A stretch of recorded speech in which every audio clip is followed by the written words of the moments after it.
वाकई अगर आप इंग्लिश सीखना चाहते हैं तो आज मैं इंग्लिश सीखने की कड़ी में बहुत ही सिंपल चीज से शुरुआत कर रहा हूं। यानी कि अगर आप इस चीज को देखेंगे तो आप शायद यही कहें कि आपने इसे पहले क्यों नहीं पढ़ाया या आपने इसे पहले क्यों नहीं बताया। इस टॉपिक को मैं इस नाम से ला रहा हूं, सेंटेंस एलाबोरेशन, अर्थात सेंटेंस को एलाबोरेट करना, सेंटेंस को एलाबोरेट करना। ये आपको दिखाई दे रहा है सेंटेंस का एलाबोरेट करना। अब सेंटेंस एलाबोरेट कैसे होता है, सबसे बड़ी चीज इसमें यह आती है, जैसे मैं सबसे पहले एग्जांपल 1 ले रहा हूं, ये आपको दिखाई दे रहा है। इसका सिंपल सेंटेंस जो है ये सिंपल सेंटेंस है। सिंपल सेंटेंस कहते किसको है? डिक्लेरेटिव सेंटेंस या simple sentence with subject verb structure. इसमें एक सब्जेक्ट, अ सब्जेक्ट और एक सब्जेक्ट वर्ब स्ट्रक्चर के साथ इसका प्रयोग होता है, उसे सिंपल सेंटेंस कहते हैं। बहुत सिंपल सी बात है कि अगर आपसे कोई पूछे कि सिंपल सेंटेंस किसे कहते हैं तो उसमें यही बात आती है कि उसमें एक सब्जेक्ट और एक वर्ब होता है, या एक सब्जेक्ट या एक प्रेडिकेट होता है। यह सबसे छोटी इसकी डेफिनेशन है और यहीं से इंग्लिश शुरुआत होती है, जो बोलने की, सेंटेंस बोलने की। वैसे स्पोकन की तो बात मैं पहले बताया हूं, तो उस पर आप जब देखेंगे तो आपको बहुत सी चीजें दिखाई देंगी। तो अब इसमें जैसे देखिए सबसे पहला सेंटेंस आ रहा है ही रन्स, और देखिए मैंने यहां पे उसी चीज को डाला है जैसे आप देखते थे कि सब्जेक्ट वर्ब ऑब्जेक्ट जो होता था वो जैसे सब्जेक्ट ग्रीन से होता था और वर्ब रेड से होता था, ऑब्जेक्ट डार्क ब्लू से होता था। तो यही चीज इसमें भी है, कोई भी सेंटेंस में ये चीजें जरूर होती हैं, सब्जेक्ट वर्ब ऑब्जेक्ट इसमें उतना होता है और इसी के थ्रू हम लोग इंग्लिश सीखते हैं। तो इस सेंटेंस में भी आपको दिख रहा है, क्या दिख रहा है? ये ग्रीन से दिख रहा है अर्थात ये सब्जेक्ट है, और ये रेड से दिख रहा है अर्थात ये वर्ब है। तो सब्जेक्ट वर्ब के कॉम्बिनेशन को हम सिंपल सेंटेंस में रखते हैं। तो सबसे पहले जैसे देखिए ही रन्स, ये इसका अर्थ है ही रन्स। ये बहुत ही छोटा सेंटेंस है, ही रन्स। 2 शब्द का जो सबसे छोटा सेंटेंस होता है वो इसी टाइप का होता है, ही रन्स। ये सेंटेंस है। अब देखिए इसमें स्टेप 2 है, मैं इसमें एक ऐड फ्रेज करता हूं। फ्रेज किसे कहते हैं मैंने पहले भी बताया है कि जिसमें सब्जेक्ट वर्ब का कॉम्बिनेशन न हो और ग्रुप ऑफ वर्ड्स हो उसे फ्रेज कहा जाता है। तो यहां देखिए अब फिर उसके बाद वही बात आती है, ही जो है ग्रीन है, रन्स है, in the park every morning. ये जो है पूरा in the park every morning, ये एक प्रीपोजिशनल फ्रेज के रूप में दिखाया गया है। ये जो कह रहा है कि और ये ऑब्जेक्ट का यहां पे काम कर रहा है क्योंकि इसको दिया गया है। देखो दोस्तों बहुत सी चीज होती है जिसको हम लोग कहते हैं, जैसे आप घर पर हैं तो आप ब्रदर हो सकते हैं, क्या हो सकते हैं? ब्रदर हो सकते हैं। और अगर आप स्कूल पर हैं, अरे बाहर हैं या स्कूल में है तो स्टूडेंट हो सकते हैं, ठीक ना। और रोड पर हैं तो आप बॉय हो सकते हैं, लेकिन है आप ही। तो उसी तरीके से ये भी जो होता है ये इसी तरीके से आता है कि इसको आप जब ये करेंगे तो एक चीज का कई नाम होता है। तो आप यहां जब देखेंगे तो क्या आ रहा है, यहां पे ही सब्जेक्ट है, रन्स, और ये ऑब्जेक्ट की तरह काम कर रहा है। तो ये ऑब्जेक्ट है, इसे प्रीपोजिशनल फ्रेज के रूप में भी क्या किया जा सकता है, या तो इस तरीके से इस बात को देख लीजिए, he runs in the park every morning. तो ये क्या है? ये फ्रेज है। ये क्या है? ये phrase in the park every morning. क्योंकि देखिए ना इसमें सब्जेक्ट है और ना वर्ब है। जब सब्जेक्ट और वर्ब का कॉम्बिनेशन नहीं होगा, नहीं होना चाहिए फ्रेज में। अब देखिए आ जाइए दूसरी चीज जो इसमें दिखाई दे रही है, एड अ क्लास। क्लास क्या होता है? इसे कंपाउंड सेंटेंस के नाम से कहा जाता है। Compound sentence 2 independent classes join करता है। तो क्लास जो होता है ना वो जिसमें सब्जेक्ट वर्ब का कॉम्बिनेशन होता है। तो यहां पे ऐड अ क्लास, जब हम किसी सेंटेंस में एक और क्लास जोड़ देंगे तो वो कंपाउंड सेंटेंस बन जाएगा। और वो कंपाउंड सेंटेंस होता क्या है? 2 इंडिपेंडेंट क्लास। इसमें 2 इंडिपेंडेंट क्लास होते हैं, अर्थात इंडिपेंडेंट क्लास के का मतलब यह होता है कि वो अगर उनको अलग अलग पढ़ा जाए तो वो अपना पूर्ण भाव देंगे, ठीक ना। ये बात समझ में आ गई। तो और वो जुड़े किससे होते हैं? कोऑर्डिनेटिंग कंजंक्शन से जुड़े होते हैं। कंजंक्शन समझने के लिए आप मेरा कंजंक्शन वाला वीडियो देख लीजिएगा। अब देखिए नेक्स्ट ये आता है कि जब हम क्लास को बनाएंगे तो ये क्लास बनेगा कैसे। इसमें जरा सा एक चीज इसको देखिए कि ये क्लास बनेगा कैसे। देखिए ही ये सब्जेक्ट का काम कर रहा है, रन वर्ब का काम कर रहा है, in the park every morning ये जो है फ्रेज है एक, या इसे कह लीजिए ऑब्जेक्ट है, क्योंकि ये जो है डार्क ब्लू से दिखाया गया है तो इसलिए ऑब्जेक्ट है। और देखिए यहां पे मैंने यूज किया है एंड का, तो यही कंजंक्शन है। जैसे आपने कहा है कोऑर्डिनेटिंग कंजंक्शन, तो ये कोऑर्डिनेट कंजंक्शन एंड है। और फिर उसके बाद ही देखिए क्लास जो होता है ना, क्लास में मैंने बताया कि सब्जेक्ट वर्ब का कॉम्बिनेशन होता है, अर्थात क्लास में सब्जेक्ट भी होगा और वर्ब भी होगा। तो यहां पे देखिए ही सब्जेक्ट आ गया और एंजॉयज वर्ब आ गया, और ये इसका ऑब्जेक्ट भी हो गया है, ये इसका यहां पे ऑब्जेक्ट भी हो गया है, इसलिए ये एक क्लास है। और दोनों इंडिपेंडेंट क्लास है। क्यों इंडिपेंडेंट क्लास है? क्योंकि दोनों को अलग अलग आप पूरा ये अपना भाव रखते हैं, ये पूरा सेंस अपना बता देते हैं, इसलिए इन्हें इंडिपेंडेंट क्लास कहा जाता है। तो कंपाउंड सेंटेंस दो इंडिपेंडेंट क्लास से जुड़े होते हैं और उनको जोड़ने का जो कार्य करता है वो कोऑर्डिनेट कंजंक्शन करता है, कोऑर्डिनेट कंजंक्शन करता है।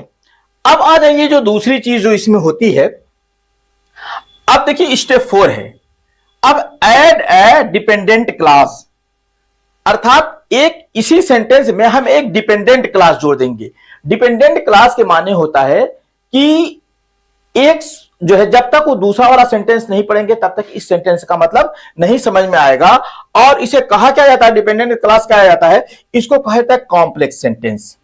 जिसमें दो इंडिपेंडेंट क्लास हो उसे कंपाउंड सेंटेंस कहा जाता है, और जिसमें एक जो है डिपेंडेंट क्लास हो तो उसे कॉम्प्लेक्स सेंटेंस कहा जाता है। यह बात ध्यान रखिएगा। कॉम्प्लेक्स सेंटेंस देखिए होता क्या है, one independent class plus one dependent class. एक इंडिपेंडेंट क्लास होता है और एक डिपेंडेंट क्लास होता है, तो उसे हम कॉम्प्लेक्स सेंटेंस कहते हैं। यह आपको समझ में आ गया?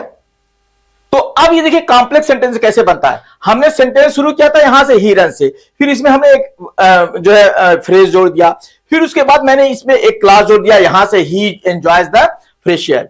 अब जो है हम इसमें एक और फर्दर क्लास जोड़ेंगे, लेकिन वो क्लास तो जुड़ेगी, लेकिन वो क्लास जो होगी वो इंडिपेंडेंट क्लास नहीं होगी बल्कि डिपेंडेंट क्लास होगी। तो देखिए क्या होगा, ये बात वही है, ही रन्स ये वर्ब है, in the park every morning ये फ्रेज है, और ये इसका ऑब्जेक्ट है, ब्लू से दिखाया है।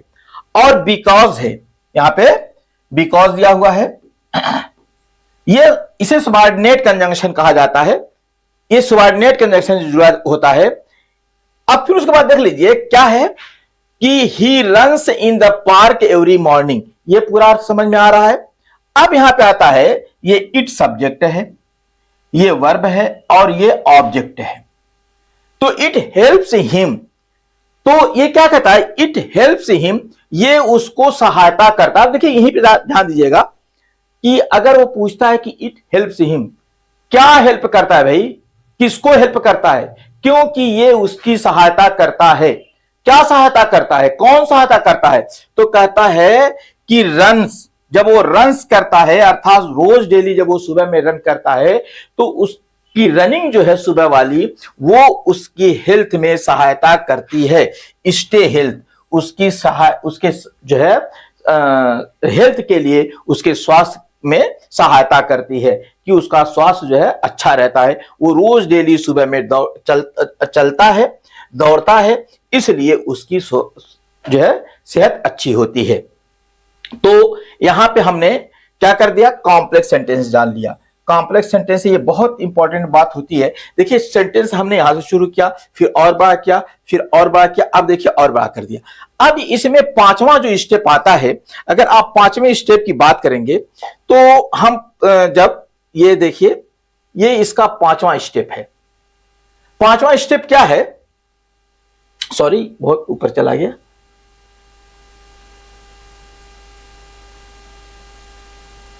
देखिए पांचवा स्टेप जो आता है वो ये है, ये combine compound and complex sentence. और जब कंपाउंड और कॉम्प्लेक्स सेंटेंस जब बच जाते हैं, देखिए यहीं जाकर के आप लोग ज्यादा फंसते हैं। ये चार सेंटेंसेस को मैं एलाबोरेट किया हूं और इस चार सेंटेंस से आप लोगों को काफी समझ में आ जाएगा, स्पोकन में भी और इंग्लिश पढ़ने में भी, इंग्लिश लिखने में भी आपको काफी आसानी हो जाएगी। तो ये क्या करता है, जब एक कंपाउंड सेंटेंस और एक कॉम्प्लेक्स सेंटेंस मिलता है तो कंपाउंड कॉम्प्लेक्स सेंटेंस कहलाता है। ये होता है two independent clause joined by a coordinating conjunction, coordinate conjunction से जुड़े होते हैं विद वन डिपेंडेंट क्लास, और उसमें कम से कम एक डिपेंडेंट क्लास होता है। क्या होता है, दो इंडिपेंडेंट क्लास होते हैं और एक डिपेंडेंट क्लास होता है। इसे कंपाउंड कॉम्प्लेक्स सेंटेंस कहते हैं। इसी सेंटेंस को समझने में सबसे ज्यादा परेशानी होती है। तो अगर आप इसको तोड़ना जान जाएंगे तो बड़ी आसानी से समझ जाएंगे। जैसे देखिए इसको आपने पढ़ा था, वही बात है। ही सब्जेक्ट है, रन वर्ब है, in the park every morning, ये यहां तक हो गया। बिकॉज यहां पे आ गया, because it helps him stay healthy, क्योंकि ये उसे जो है सेहतमंद रखता है, उसे स्वस्थ रखता है। एंड ही एंजॉयज, देखिए ही एंजॉयज, देखिए यहां पे थोड़ा सा ये मिस्टेक हो गया, ये ब्लैक होना चाहिए था क्योंकि ये जो है कंजंक्शन है। ही एंजॉयज क्या, द फ्रेश एयर, वो फ्रेश एयर को एंजॉय करता है while listening the music, music सुनने के दौरान वो क्या करता है, फ्रेश एयर को एंजॉय करता है। अर्थात वो जब म्यूजिक सुनता है तो वो किसको एंजॉय करता है, सॉरी, जब वो म्यूजिक सुनता है तो वो फ्रेश एयर को एंजॉय करता है, या फ्रेश एयर को एंजॉय करते हुए, अरे सॉरी ध्यान दीजिएगा, वो म्यूजिक को सुनते हुए फ्रेश एयर का एंजॉय करता है। तो ये एक पूरा सेंटेंस है और ये पूरी तरीके से ये अपना अर्थ देता है। तो यहां पे देख लीजिए, एक जो है बिकॉज के साथ ये डिपेंडेंट क्लास है और ये दो इंडिपेंडेंट क्लास हैं, इसलिए इनको क्या कहा जाता है, कंपाउंड कॉम्प्लेक्स सेंटेंस कहा जाता है। तो ये एक सेंटेंस लिया था मैंने और उस एक सेंटेंस के 5 स्टेप को मैंने बताया। उसी तरीके से आप हम एग्जांपल दूसरा लेते हैं और इस दूसरे में वही है simple sentence, type declarative simple sentence with a subject.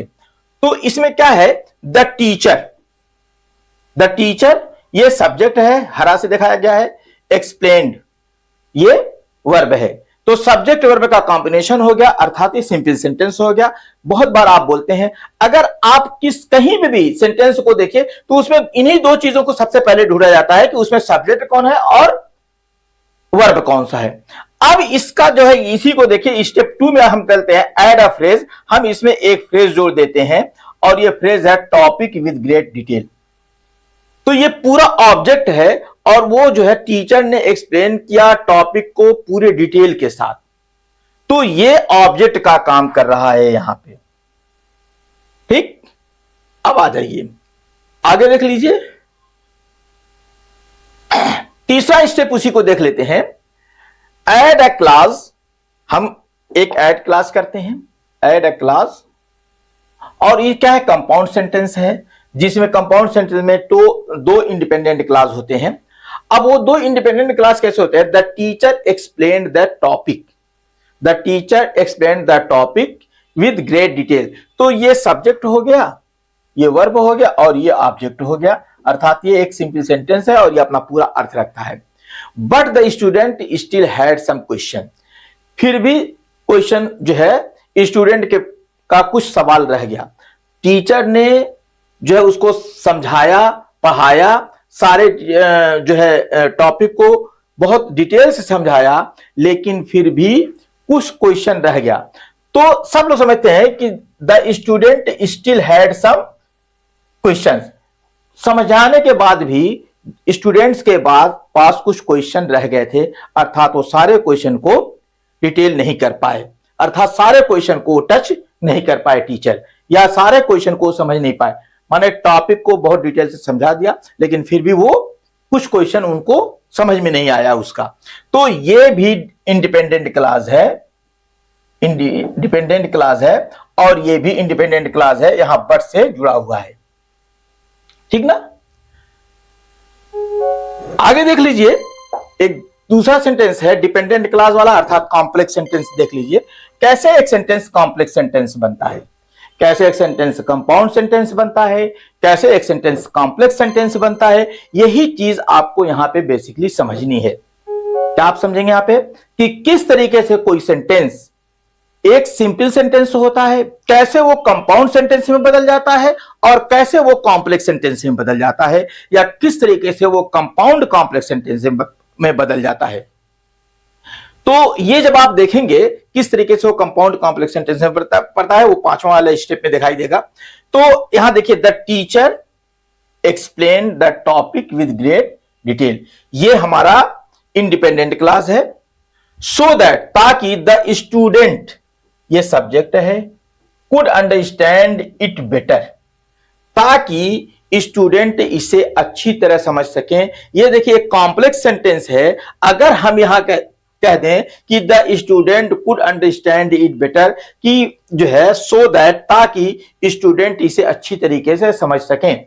तो जब भी आप इसको कहेंगे सो दैट, ताकि स्टूडेंट इसे अच्छी तरह समझ सकें, ताकि स्टूडेंट उसे अच्छी तरह समझ सकें, तो कहें बे पागल हो गए हो, क्या बोल रहे हो, क्या मतलब इसका हुआ। तो अब इस अर्थ को पूरा समझने के लिए हमको इसे समझना पड़ेगा, पढ़ना पड़ेगा कि the teacher explains the topic with great detail, अध्यापक ने टॉपिक को बहुत विस्तार से समझाया। क्यों समझाया? सो दैट, ताकि the student could understand it better, ताकि स्टूडेंट इसे अच्छी तरह समझ सके। तो ये समझ में आ गया। यहां एक बात मैंने बताई कि कैसे सब्जेक्ट जो सेंटेंस जो है कंपाउंड बन जाता है और कैसे कॉम्प्लेक्स बन जाता है। चलिए आगे चलते हैं इसको। अब यहां पे स्टेप 5 में चलते हैं, combine compound and complex sentence. Compound complex sentence, अर्थात इसमें कंपाउंड सेंटेंस भी होगा, कॉम्प्लेक्स सेंटेंस भी होगा। मैंने इसमें भी बताया था कि दो इंडिपेंडेंट क्लास होते हैं joined bye a coordinating conjunction with one dependent class. एक इंडिपेंडेंट क्लास से दो इंडिपेंडेंट क्लास से एक डिपेंडेंट क्लास जुड़ा होता है। तो देखिए इसमें होता क्या है कि किस तरीके से कॉम्प्लेक्स सेंटेंस बनता है। जैसे देखिए, the teacher explain the topic with great detail, ये हमारा सब्जेक्ट वर्ब ऑब्जेक्ट आ गया और बात पूरी समझ में आ रही है कि टीचर ने टॉपिक को पूरी से समझा दिया। कैसे? सो दैट, ये जो है डिपेंडेंट क्लास है, so that student could understand it better, ताकि स्टूडेंट इसे अच्छी तरह समझ सकें। क्यों समझा दिया? लेकिन but some student still had some question about the example, ठीक ना। तो लेकिन देखिए, बट फिर भी अगर कहा जाए सम स्टूडेंट स्टिल हैड, अभी भी कुछ स्टूडेंट रखते हैं, क्या रखते हैं? Some question about the example, कुछ जो है क्वेश्चन को वो एग्जाम्पल के लिए चाहते हैं, अर्थात कुछ क्वेश्चंस के वो एग्जाम्पल चाहते हैं। तो वो किस चीज का एग्जाम्पल चाहते हैं? यानी कि टीचर ने तो बता दिया, ये पूरी बात नहीं समझ में आ रही है, इससे ये पूरा सेंस नहीं दे रहा है कि but some student still had some questions about the example, example के बारे में उनके पास अभी भी कुछ सवाल रह गए। भाई कैसे रह गए, क्यों रह गए? हालांकि टीचर ने बहुत अच्छी थी, ये पूरी तरीके से नहीं समझ में आया। तो so that the student could understand it better, ताकि टीचर इसे समझ सके। लेकिन यहां पे ये कह रहा है कि some student still had some question about the example.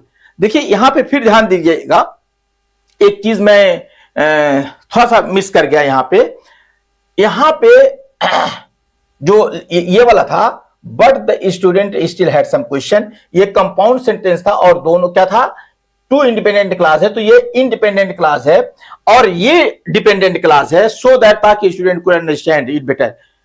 लेकिन उसके बाद भी स्टूडेंट्स थे, उनके पास कुछ सवाल जो है रह गए थे, कुछ सवाल को वो लोग समझ नहीं पाए थे। तो ये इंडिपेंडेंट क्लास है, ये इंडिपेंडेंट क्लास है और बीच में ये डिपेंडेंट क्लास आया। अर्थात कंपाउंड कॉम्प्लेक्स सेंटेंस बनाने में हमें दो इंडिपेंडेंट क्लास की जरूरत होती है, एक डिपेंडेंट क्लास की जरूरत होती है। तो ये एक पहला इंडिपेंडेंट क्लास हो गया और दूसरा इंडिपेंडेंट क्लास ये हो गया। ठीक, तो ये चीज हो गई। अब चलिए देखते हैं, हमको तीसरा एग्जाम्पल देखना है। इसी तरीके से हम तीसरे एग्जाम्पल को भी समझते हैं। देखिए तीसरा एग्जाम्पल सिंपल सेंटेंस है। इसमें क्या कह रहा है, शी कुक्ड। क्या कह रहा है, शी सॉरी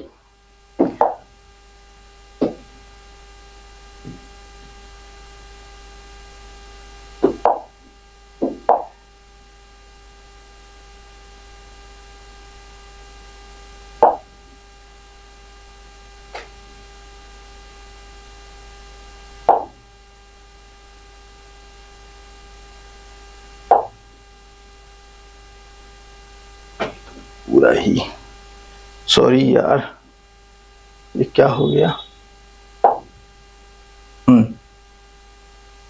चलिए देखिए यहां पे क्या आ रहा है, शी कुक्ड, तो ये सब्जेक्ट है, ये वर्ब है, शी कुक्ड। अब इसमें दूसरा काम क्या कर रहे हैं हम लोग कि इसमें एक फ्रेज जोड़ रहे हैं, अर्थात ऑब्जेक्ट की तरह एक फ्रेज को जोड़ रहे हैं कि a delicious meal for her family. उसने अपनी फैमिली के लिए एक डिलीशियस, एक टेस्टी जो है या जायकेदार खाना बनाया, तो भोजन बनाया। तो ये दूसरा स्टेप था। अब देखिए तीसरे स्टेप में क्या कहते हैं, ये कंपाउंड सेंटेंस बनता है। कंपाउंड सेंटेंस में दो इंडिपेंडेंट क्लास होते हैं। तो वो दो इंडिपेंडेंट क्लास कैसे होते हैं, ये देख लीजिए। She cooked a delicious food, she cooked a delicious food.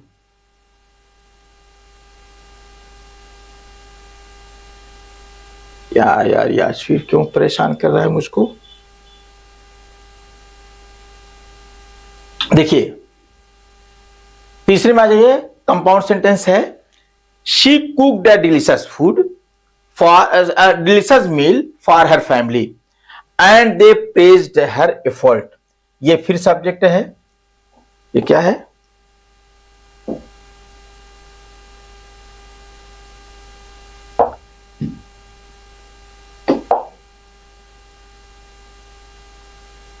And they praised, ये सब्जेक्ट है और ये वर्ब है। हर एफर्ट, उसके प्रयास को लोगों ने क्या किया, उसके प्रयास को लोगों ने प्रशंसा की। तो लोगों ने उसके प्रयास की प्रशंसा की, अर्थात उसने कुछ प्रयास किया था, उसके लोगों ने प्रशंसा की। तो ये भी एक क्या है, इंडिपेंडेंट क्लास है, ये भी अपना पूरा अर्थ रखता है। अब फिर आ जाइए, हम लोग फोर्थ स्टेप में आ जाते हैं।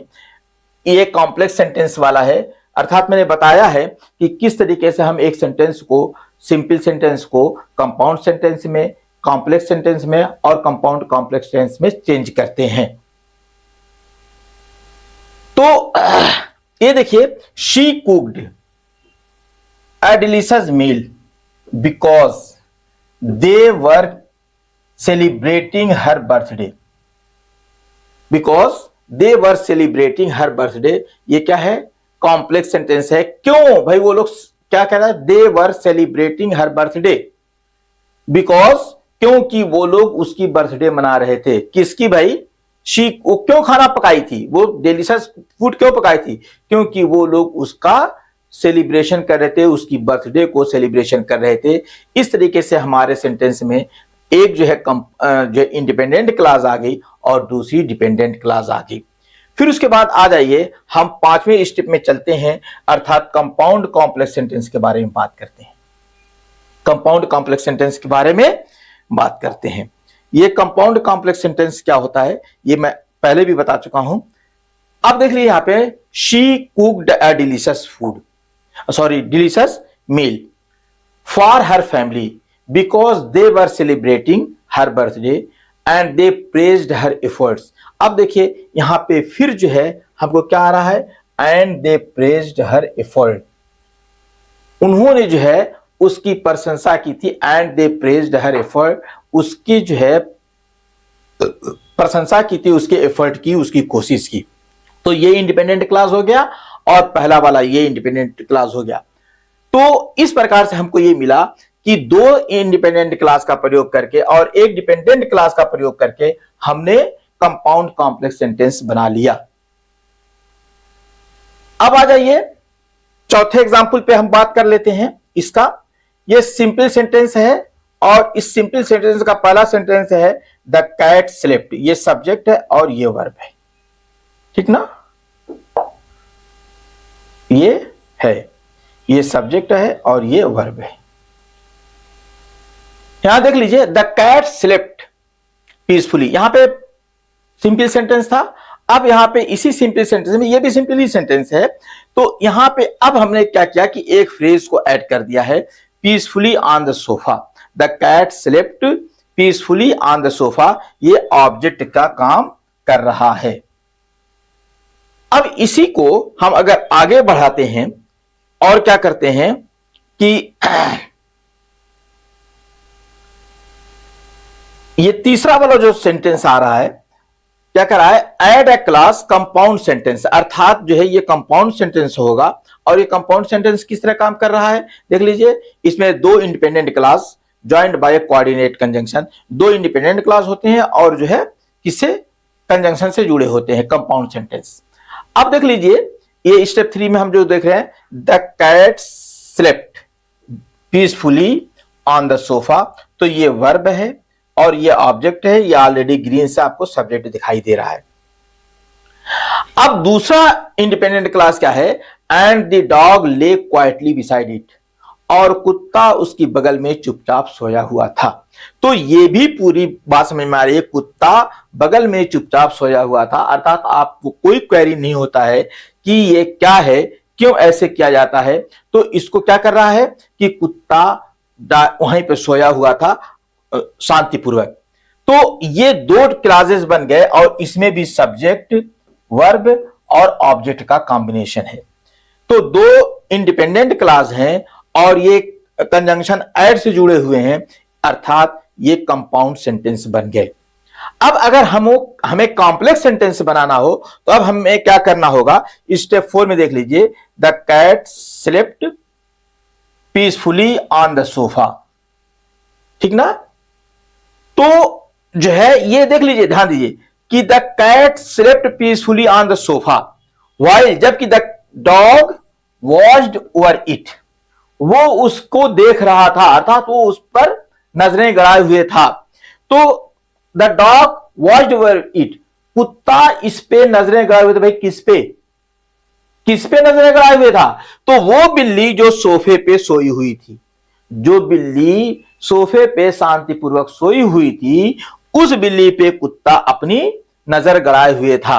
तो ये कॉम्प्लेक्स सेंटेंस हो गया। अगर हम पूछेंगे कि the dog watched over it, कुत्ता किसको देख रहा था, किस पे नजर गड़ाए हुए था, आपको नहीं समझ में आ रहा है, कुत्ता नजर गड़ाए हुए था, अर्थात कुत्ता देख रहा था।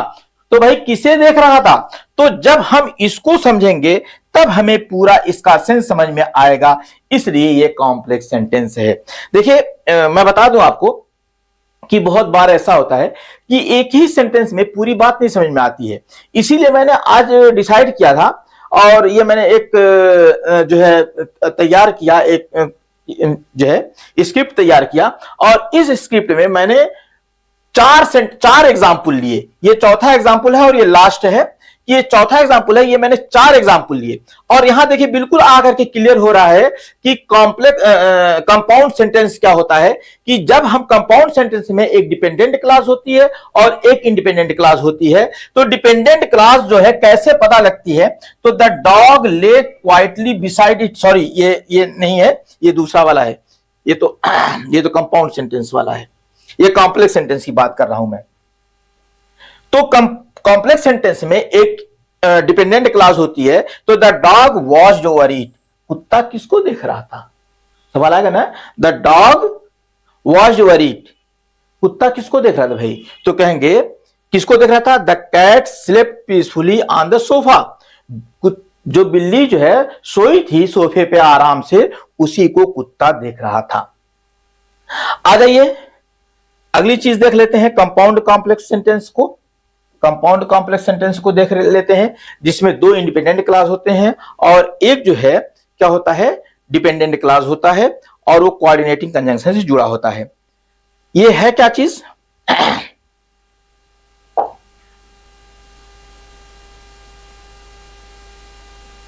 ये लास्ट पेज है, जरा सा ध्यान दीजिएगा, सॉरी लास्ट है। देखिए ये क्या था, cat slept peacefully on the sofa, ये एक इंडिपेंडेंट क्लॉज है। While the